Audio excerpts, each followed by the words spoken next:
Evi stanuje v neki čudoviti hiši, ki so jo postavili tukaj na obrobju Ptuja, ko je babica umrla. In njeni starši so zelo mahnjeni na denar. Starši želijo, da hodi k baletu, zato ker balet se spodobi za tako nobel družino.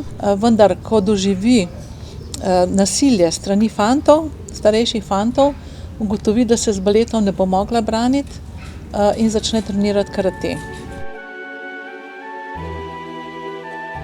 Tu je čarobno mesto. Tukaj je ena taka zgodovina. Vemo, da je to najstarejše slovensko mesto. Kar me pa najbolj fasciniralo, je to, da je bilo stičišče vseh kultur. In to je zelo pomembno za ta roman, ker Evi ima prebliske. Evi ima nek dar, ki ga šele spoznava, da lahko pride po določenih pogojih v preteklost. Ker je njen dedek profesor na gimnaziji, ki jo obiskuje, je seveda zaželena in jo vključijo v klub Brižitk. Ampak te Brižitke niso ravno dobronamerna skupina. Karate ji pa svojo filozofijo nenapadanja zbudi slabo vest, zato ker v tem krogu Brižitk ona pravzaprav deluje kot nasilnik, kot buli. Evi skozi vadbo borilnih veščin razvije boljšo samopodobo, samozavest, odkrije svojo notranjo moč in to potem izžareva tudi navzven.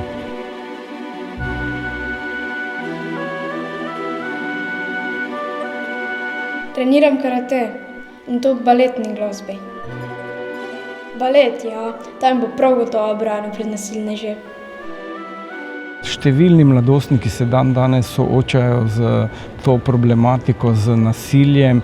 Vadba se začne s spoštovanjem in se tudi zaključi s spoštovanjem in tisti, ki se ukvarja z borilnimi veščinami, razvije en drugačen pozitiven odnos do življenja, do sebe in tudi do soljudi. Komu zdaj hoditi? Sošolcem, staršem, profesorici? Kaj pa če bi enkrat dogodila sebi? Se v kotičku možgana oglasiti se druga jaz, Evi 2. Nastopi njena druga plat, Evi 2, ki jo opozarja na to, da ne dela prav. Seveda skozi kar nekaj dogodkov ona to sama spozna. Zelo pa pripomore to k temu, da sama razmišlja o tem, da ne sme biti ovca, da mora razmišljati svojo glavo in tudi kasneje, ko se razvije, se postavi v bran šibkejšim.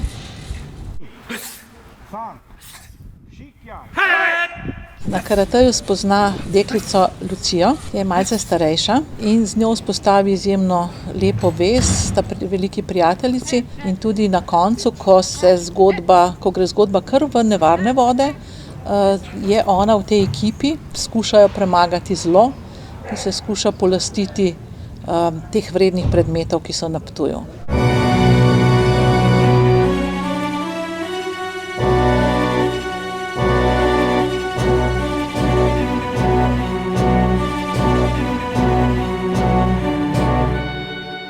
Saj veš, prilagajaj se, ugajaj, bodi pridan, jo poskušam pomiriti.